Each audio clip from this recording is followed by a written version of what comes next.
from the atrocities of 9/11. I'll give you a hint, he's a politician. It's not Bush. Anybody? I'll give you another hint. He's from California.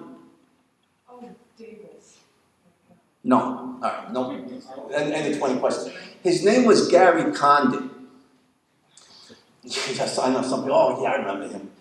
The whole summer, Gary Condit, and the whole summer 2001, Gary Condit was all over the front pages. Do you remember this?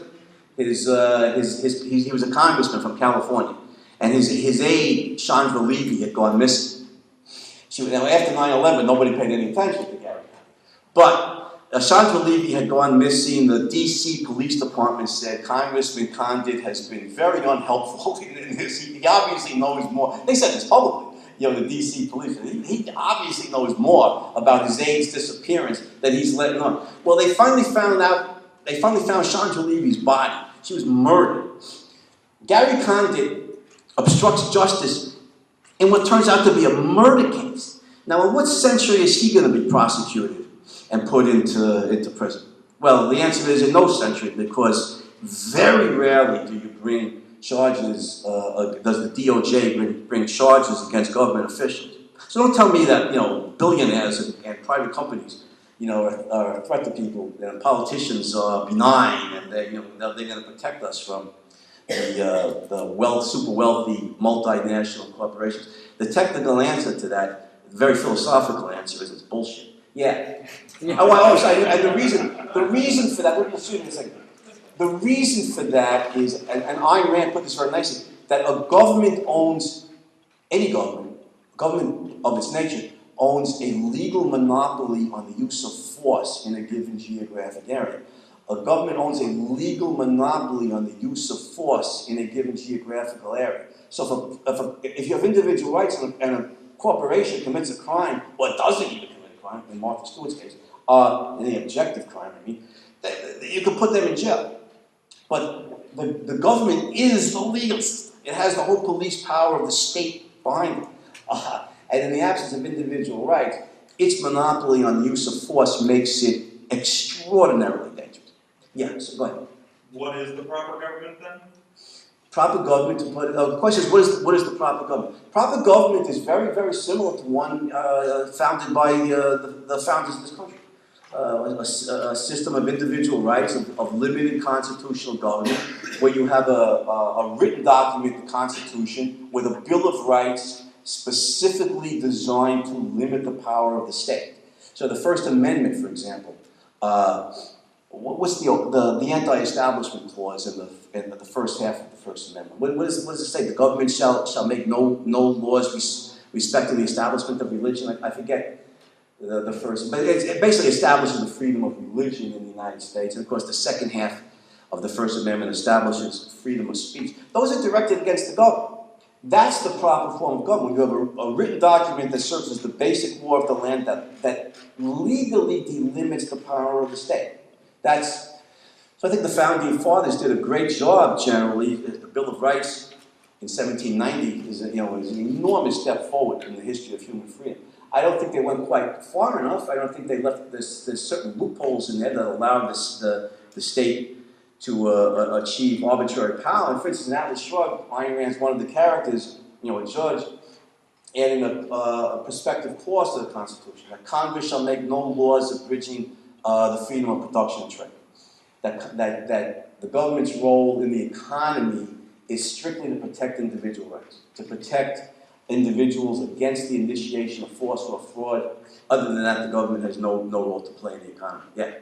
Since the founding fathers, they've abridged the Constitution to limit my right to drink alcohol, or to marry another man, or to any other of my civil liberties since the founding fathers. So, how does it work that a democracy or republic can limit my inalienable rights? Yeah, that's a good question. He said since the foundation of the American Republic in 1790, the government has added, Congress has added amendments to the Constitution prohibiting an individual's right to drink alcohol. Prohibition was since repealed. Is there a constitutional amendment prohibiting homosexual marriages? But their state, you know, I don't think so. they give individual states the right Yeah. to govern marriage as Yeah, an right. institution. Right. I think that's a good point. In a free country, respecting the right of an individual, it needs to be. And again, I said I think there are loopholes in the Constitution that allow the state to gain arbitrary powers over the individual.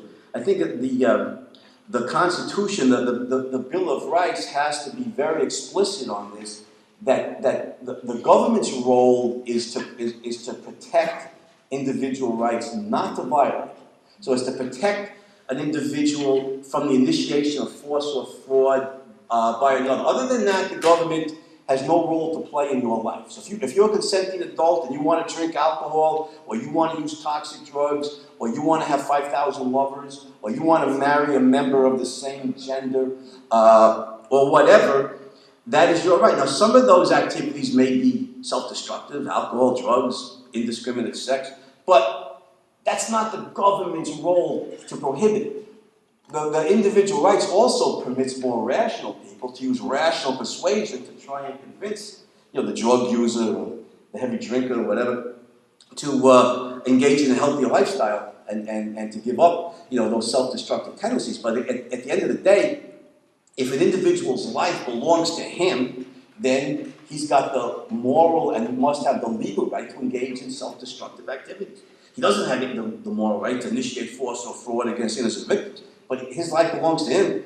Well, so do the terms of his death, including the right to consenting adults to self-destructive activities. So you're right. I think the basic principle of the U.S. Constitution and the Bill of Rights is the principle of individual rights, but it's not consistently carried out. And I think that's what's necessary. And this political revolution, well, I mean, use the revolution, it almost sounds like it's violent, but this political change based on a philosophical revolution, I think has to come first in America before it's going to happen in Haiti or the North Korea or any of the brutally repressed dictatorships around. Yes, this lady over here. I've got a question on the benefit of taking down all trade barriers. You gave a great example of Hong Kong, and I'm just wondering because I know the WTO and IMF often kind of promotes this, but in some countries it kind of leads to the demise of the economy and poverty, like in Jamaica.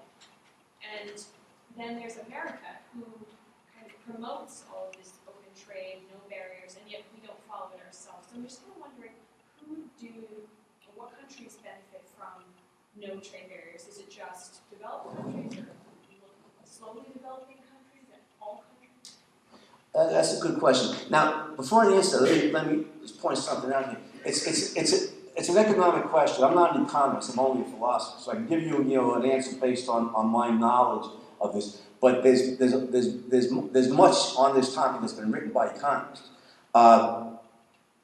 Now, including Adam Smith and Milton Friedman and others. But anyhow, the question is, well, who benefits from international free trade? And a lady points out, there's international organizations, the World Trade Organization, the International Monetary Fund, the World Bank, who claim to promote free trade, etc. But often third world countries or countries like Jamaica are hurt by their policy. Who actually benefits from it? First of all, the IMF, the World Bank, institutions like that are classic mixed economy hybrids. These are not free market organizations. They were founded by governments. They were founded at Bretton Woods, right, post World War II, meeting of the government. These are mixed economy hybrids. They would not exist in free markets and free societies. And no bank, no privately owned bank, has the power to dictate to some government or individuals within a country like Jamaica of who you can trade with and who you cannot trade with. These are only governmental hybrid organizations that have that kind of power. So on a truly in free society, in free societies with free markets, who benefits from international free trade? Everybody. And the reason for that is, again, I think Adam Smith gave us the common sense, and it's more than common sense, it's based on economic his pioneering insights into economic science.